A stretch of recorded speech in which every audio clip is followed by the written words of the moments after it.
La vie de tech, c'est simple. C'est eux et leur ordi. Tout est prévisible, sous contrôle. Non, ça, c'est ce qu'ils voudraient qu'on croie. Parce que la réalité, personne n'ose nous la raconter.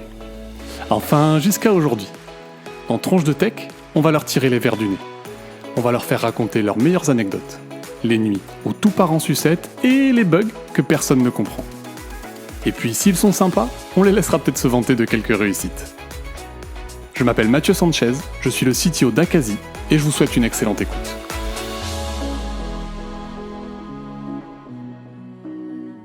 Hello Béchir, c'est parti, on est live. Hello.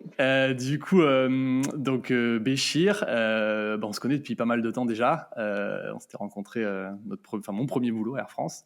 Donc je suis très content de t'avoir aujourd'hui. T'as une grosse responsabilité parce qu'en gros de ta performance sur ce podcast aujourd'hui va dépendre tout le futur de cette émission. donc voilà, sois bon, je veux pas mettre de pression. Écoute, je vais faire de mon mieux. Ça marche.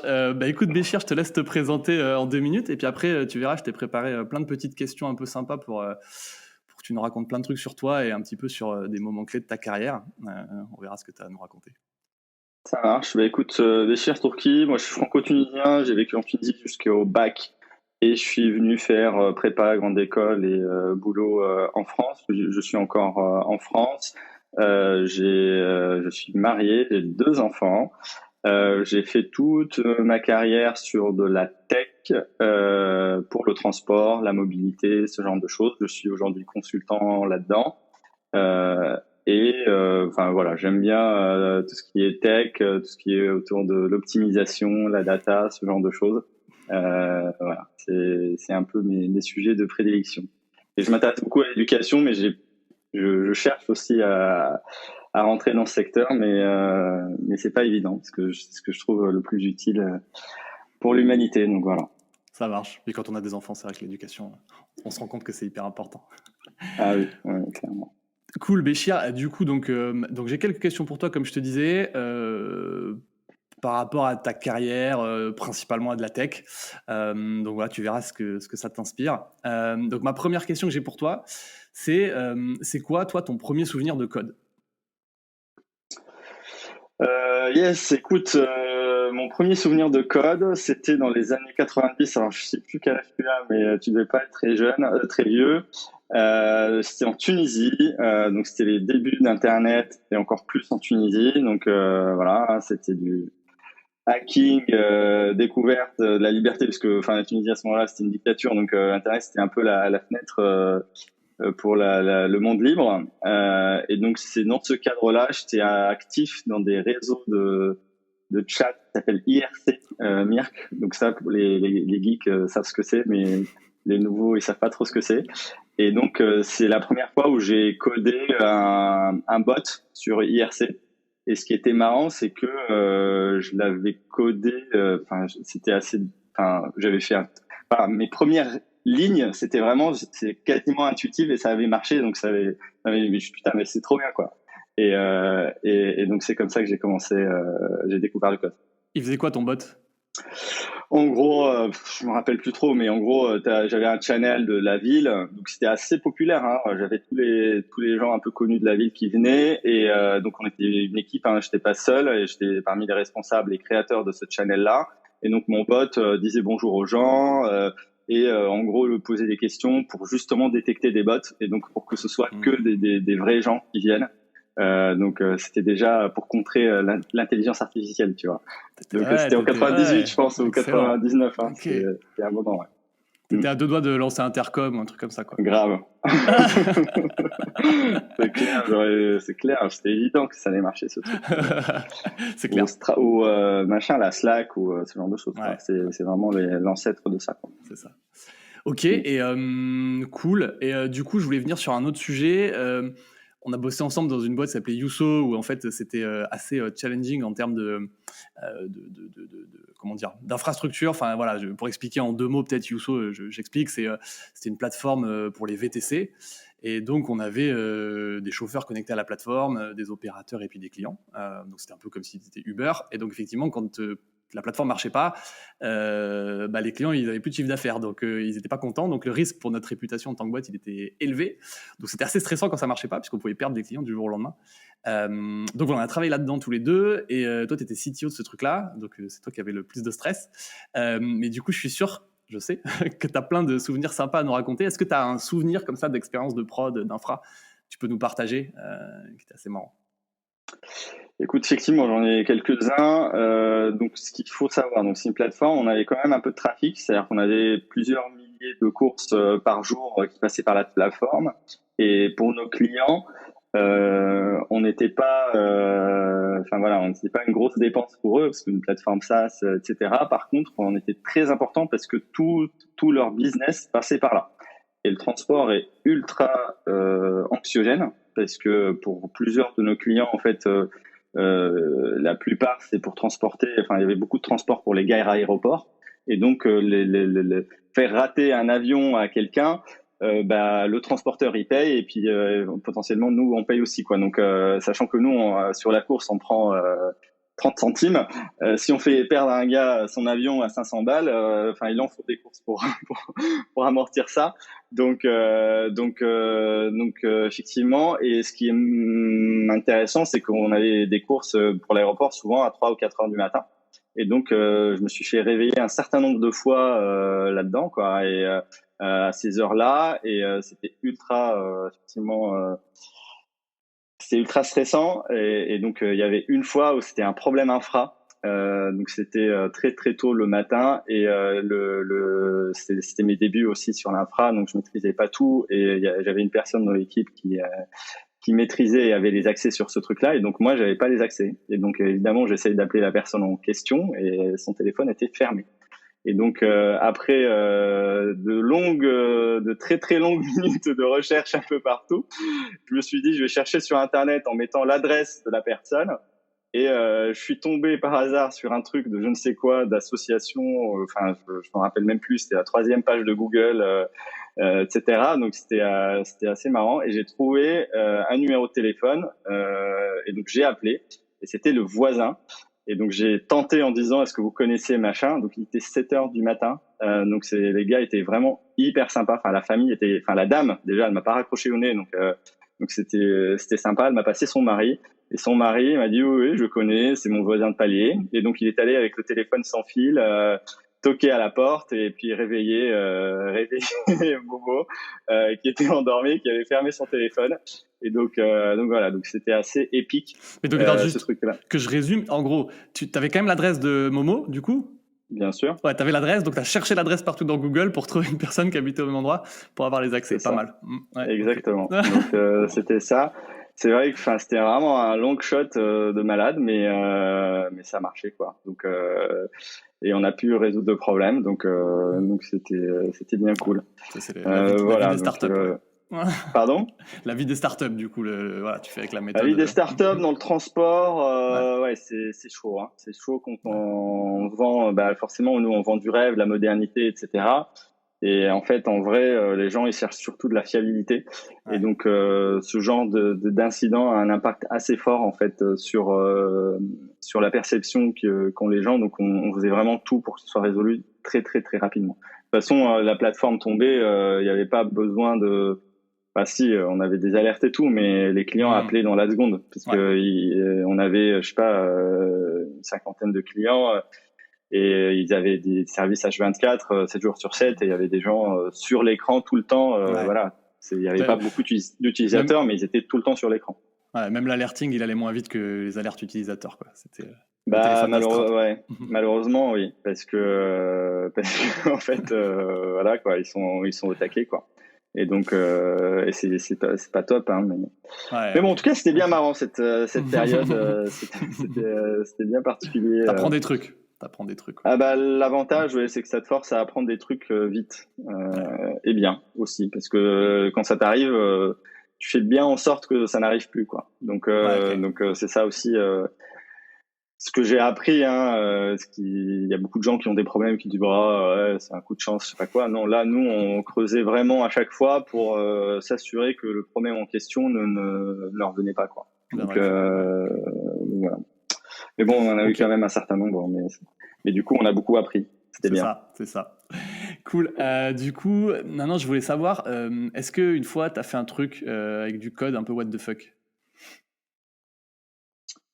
Est-ce que moi, j'ai fait un truc avec du code what the Ouais. fuck? Ah oui, effectivement.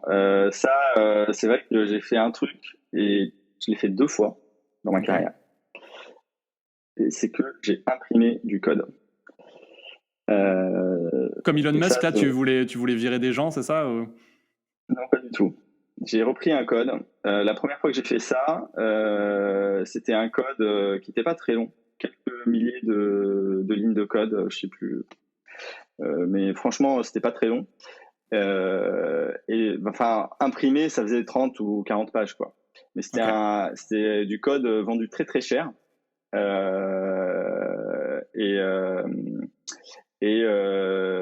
et du coup, il fallait que je comprenne tout bien. Et donc, j'avais disposé les feuilles un peu Ah partout comme ouais. ça, et je faisais des flèches et tout ça. Et comme ça, j'avais une visibilité totale sur le truc. Ok. Et je voulais m'assurer que... Alors, c'était il y a longtemps, hein, la première fois que j'ai fait ça. Enfin, c'est il y a longtemps. En tout cas, on n'avait pas d'IDE hyper cool, hyper sympa qui faisait tout facilement. Mais ça m'a permis de maîtriser ce code, de le reprendre. En fait, c'est un code qui nous était vendu des millions d'euros on le faisait, on payait la maintenance plusieurs centaines de milliers d'euros par an dans une grande boîte française et il était buggé. Voilà. Et donc j'ai quand même Et trouvé t'as le trouvé le bug. bug? Ouais, ok, ok. Ouais, on a trouvé le Excellent. bug. On a maîtrisé on l'a fait évoluer. Enfin, mais on l'a vraiment repris vraiment et avec quelqu'un dans mon équipe et on a fait gagner plusieurs dizaines de millions d'euros. Ok. Tout ça grâce C'était à sympa. l'impression du code. Cool. Excellent. Voilà. Et c'est quoi ton souvenir de la plus grosse bêtise que tu as fait, je pense, en tant que CTO, en tant que dev, hein, dans ta carrière? Il y a un truc que tu regrettes? Euh, alors j'ai plein de trucs, plein de trucs. Après les trucs les plus durs, je trouve, et où là je me suis vraiment trompé, je me suis pas rendu compte sur le moment, c'est tout ce qui est autour du recrutement, tout ce qui est RH en fait, de Ok. manière générale. En tout cas pour moi, j'ai trouvé que c'était la partie la plus compliquée.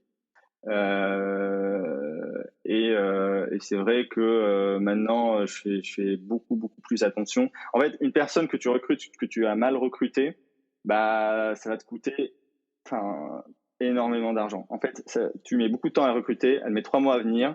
Tu te rends compte au bout de 6 mois, 9 mois, tu te dis, mais putain, mais j'ai perdu 1 an et demi. Quand tu es une startup, ben, ça peut être fatal, en fait. Donc, c'est ça. Et t'es Donc, meilleur là-dessus maintenant? T'as trouvé des moyens de t'améliorer là-dessus ou... écoute, je me suis amélioré là-dessus, ouais. Je me suis amélioré là-dessus. J'y vais plus doucement, je prends moins de risques, j'avance plus, mais c'est toujours risqué, hein. On n'est jamais sûr à 100%. Mais en tout cas, je prends le temps de faire le process correctement. Parce que ce qu'il y a Ok. aussi, c'est que quand tu es une startup, tu as un peu le couteau sous la gorge. Donc tu dis, il faut que je recrute pour que j'aille vite, pour que machin. Et en vrai, non. En fait, il faut prendre le temps de le faire correctement, et parce que sinon, ça te coûte 2 ou 3 fois plus cher, quoi. Ouais. Donc, Et t'as trouvé une voilà. technique pour détecter, tu as une petite question qui fait hop, mauvais candidat, bon candidat ou... Euh, Il y a plein de choses. Moi, j'aime bien les gens qui mettent les mains dans le cambouis. C'est-à-dire que quand ils n'arrivent pas à expliquer quelque chose de manière claire, c'est qu'en fait, ils n'ont pas vraiment fait ou ils ont supervisé quelqu'un. Et ça, par exemple, pour moi, c'est... Enfin, en tout cas, Ouais, souvent, je vois j'ai bien. pas Ouais, besoin de gens qui font du air traffic control. Donc, j'ai compris. voilà. Donc, Je vois bien ce voilà. que tu veux dire, ouais. Ouais, non, mais j'aime bien le truc de mettre les mains dans le cambouis. Moi aussi, je me suis fait avoir au moins sur un recrutement comme ça où j'avais pas bien testé ce truc-là. Et, tu le payes cash, ouais. Clair. Ouais. Cool. C'est un peu lié du coup parce que tu as un peu répondu. Tu as peut-être une autre réponse, mais il y a un truc sur lequel tu as changé d'avis durant ta carrière. Donc là, tu m'as parlé du recrutement, mais un autre truc. Ouais, non, j'ai plusieurs choses sur lesquelles j'ai changé d'avis. En fait, qui sont un peu liées. Euh, Premier élément, c'est sur la qualité du code. C'est-à-dire qu'au début, moi, j'étais en mode, vas-y, on va au plus vite. Et c'est bon, quoi, c'est pas grave, on verra plus tard. Ce que j'ai compris, c'est que la valeur du code est vraiment sur le long terme. Mais vraiment long terme. C'est-à-dire qu'un code qui meurt au bout de 2-3 ans, en fait, c'est d'un point de vue, on va dire, comptable, c'est pas rentable du tout. Donc c'est un code qui est rentable, c'est quand tu l'as finalisé, tu y touches plus pendant des années, quoi. Ou en tout cas, il est maintenable et tout ça. Enfin, en tout cas, il est utilisable pendant des années. Et ça veut dire qu'il faut faire très attention à ce que tu développes. Prendre son temps, bien faire les choses, réfléchir. Alors je dis ça parce que moi je suis de nature à aller vite, etc. Pour des gens qui vont très très lentement, il faut peut-être ajuster. Mais en tout cas, voilà, ça c'est clairement un truc où j'ai changé d'avis et je me suis trompé d'ailleurs. Hein. Enfin, ça rejoint la question d'avant. Je me suis beaucoup trompé sur ce truc-là. Et c'est vraiment, et en fait, enfin, ça rejoint un autre élément en fait qui m'a un peu choqué en fait quand je l'ai su. En fait, j'ai discuté une fois avec un investisseur dans la tech. Et en discutant avec lui, tu vois, lui, il avait investi plein de fois et tout ça. Et tout. Et l'air de rien, il disait, oui, non, mais en fait, un soft, ça prend 8 ans à faire. J'étais là, quoi? Un soft met 8 ans à faire? Ah, mais je savais pas, moi. Parce que nous, enfin, moi, du coup, genre Yousso, Marcel et tout ça, on avait confondé ces boîtes-là. Bah, on a fait le truc, on a fait 80% en 1 an et demi, quoi. Un an. Donc, on a vendu au bout de 3 ans, quoi. Donc, et ça m'avait vraiment, ça m'a vraiment fait changer de perspective. Parce que ce qui te disait, c'est que juste c'est long en fait d'avoir un truc mature, c'est ça, en gros. En fait, c'est long, quoi. C'est Ouais. long. C'est long. Il faut juste se préparer à ce que ce soit long. Voilà. C'est comme ça, en fait. C'est pas, ça se fait pas du jour au lendemain du tout. Donc, et quand je dis du jour au lendemain, en 1 an, quoi. Un vrai soft qui a de la valeur, ça met du temps à être fait et à créer de la valeur et tout ça, quoi. Et c'est vrai que ça, j'avais pas du tout ça en tête quand on a confondé les boîtes et quand on a vendu, etc. Donc t'as changé d'avis. C'est vrai que ça, c'est une grosse, c'est un peu une claque que j'ai eue. Alors ça doit dépendre des softs, hein. C'est sûrement entre 5 et 15 ans, j'en sais rien, mais en tout cas en moyenne, grosso modo, c'est 8 ans, quoi. Donc ça, c'est vrai que ça m'a... Et du coup, ça change aussi la perspective, c'est-à-dire de dire, bah oui, il faut pas se presser, en fait. Ça sert à rien de se presser. Investi dans la qualité, quoi. Ouais. Voilà, il faut faire bien pour le long terme. Et encore une fois, un code qui meurt au bout de 5 ans, bah en fait, il y a très très peu de chances que ça a généré, que ça a été un code rentable. Tu vois. Donc voilà. Et ça rejoint aussi un peu l'équipe, les RH. Il faut bien prendre son temps, prendre les bonnes personnes. Et ça joint à une autre idée que j'avais, c'est sur les personnes. Je pense avoir très peu de personnes très bien qualifiées. C'est pas que qualifié, hein. Enfin, je veux dire, il y a plein de choses. On Motivé, a parlé mettre les mains ouais. dans il y a motivé, il y a aussi le fait qu'elle soit humble, tu vois, que ce soit pas une guerre d'ego, etc. Avoir très peu de personnes comme ça, je dis n'importe quoi, mais avoir 10 mecs bons, ça vaut, je pense, mieux que 30 mecs ou 40 mecs moyens. Ouais, je suis assez d'accord avec ça. Et dans tous les points de vue, quoi. C'est vraiment beaucoup, beaucoup mieux. Donc même si tu les payes plus cher, en fait, t'es gagnant à la fin. Ouais, ok. Voilà, je t'en ai donné plusieurs du coup. Non, mais c'est intéressant, trop cool. Ouais. Trop cool. Qu'est-ce que tu aurais fait comme métier si tu n'avais pas été dev? Bonne question. Alors, qu'est-ce que j'aurais fait comme métier? Je pense, je l'ai dit au début, l'éducation m'intéresse beaucoup. Je pense que j'aurais été prof. Ok. Prof de quoi? À l'école, généraliste, ou une matière spéciale, un truc comme ça? Non. Ouais, j'aime bien les maths, quoi. Donc moi, je crois que je m'étais même inscrit je me rappelle même plus du nom, du coup, à l'agrégation, à l'agrég de maths. Ok, marrant. Et Voilà. je sais pas, moi, j'essaie de mettre à ta place là-dessus. Tu vois, moi, un truc que j'aime bien quand je fais du soft, j'aime bien la scalabilité. En fait, j'aime bien tout d'un coup pouvoir impacter plein d'utilisateurs, plein de personnes. Et du coup, prof, tu vois, j'aurais un peu cet aspect, il n'y a pas du tout cette scalabilité-là. Et ça te pose problème, ça, ou pas du tout? Comment tu le gères? Non, honnêtement, honnêtement, pas plus que ça parce que c'est théorique sur la tech. Alors C'est vrai. que là, Oui. c'est direct. Enfin, je veux dire, ok, tu as peut-être 30 élèves par an, mais en fait, ces 30 élèves-là, bah, C'est l'impact est concret. direct, Ouais. quoi. C'est Ok. concret. Je Donc, vois. donc ouais, non, ça me gêne pas. Enfin, je suis d'accord pour dire. Moi, évidemment, hein, je me dis, j'aimerais bien faire le plus d'impact possible positif sur les gens.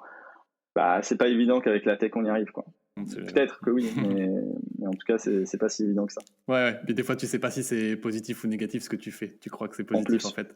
Ouais. ouais, c'est Ok. clair. Écoute, ça fait 20 minutes. Donc, j'avais prévu qu'on fasse moins que ça, mais c'est pas grave, c'est trop cool. J'ai une dernière question pour toi, du coup. Pas une question évidente, mais tu vas voir si tu as une réponse.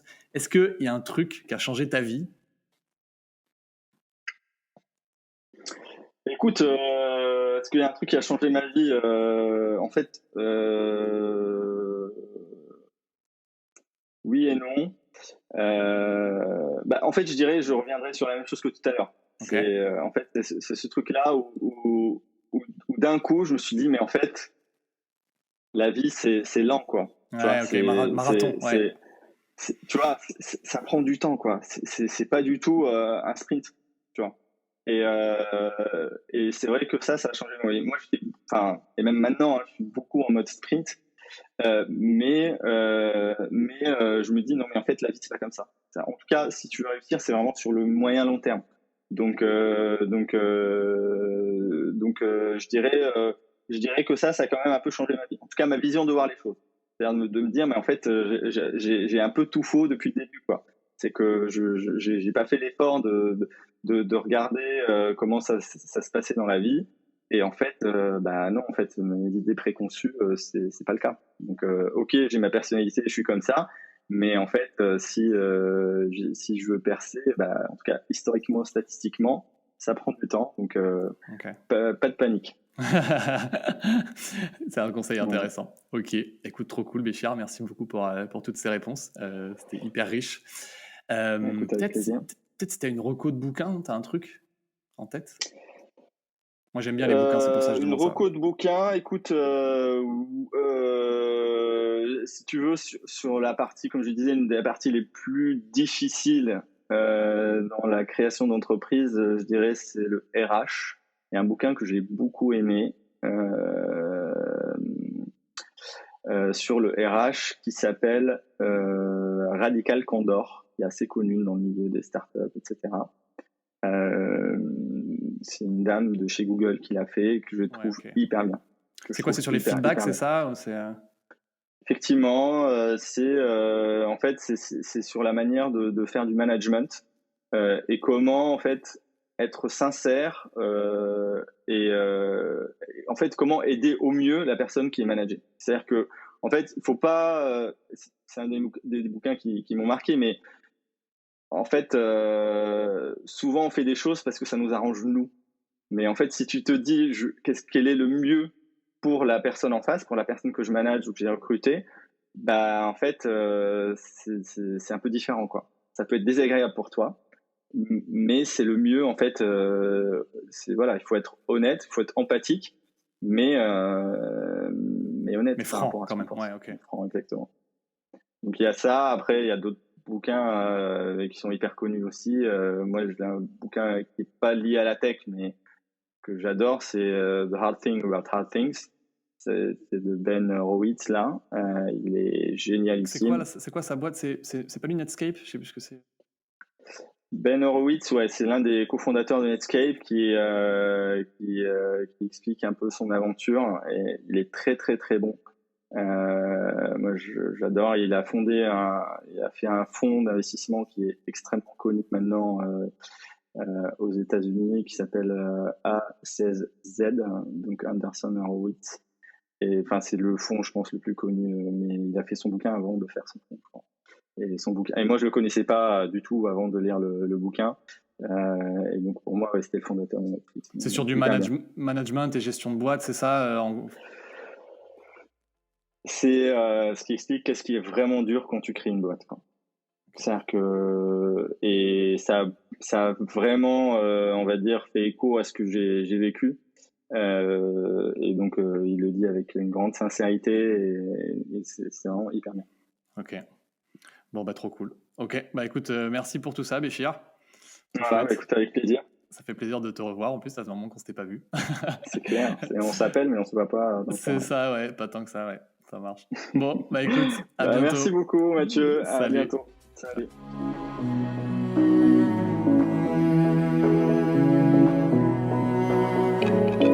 Ça y est, c'est terminé. La tronche de tech du jour nous a livré tous ses secrets. Ou presque. S'ils t'ont plu, n'hésite pas à nous le dire en commentaire, à noter le podcast ou à m'envoyer un message sur LinkedIn. Dernière chose, si tu es freelance ou indépendant ou que tu envisages de te lancer à ton compte, tu auras certainement besoin d'un expert comptable. Dans ce cas-là, viens voir ce qu'on fait chez Akazi sur www.akazi.io. Ça s'écrit ACASI.io. Et promis, tu seras super bien accueilli. Sur ce, je te dis à très vite pour un prochain épisode de Tronche de Tech.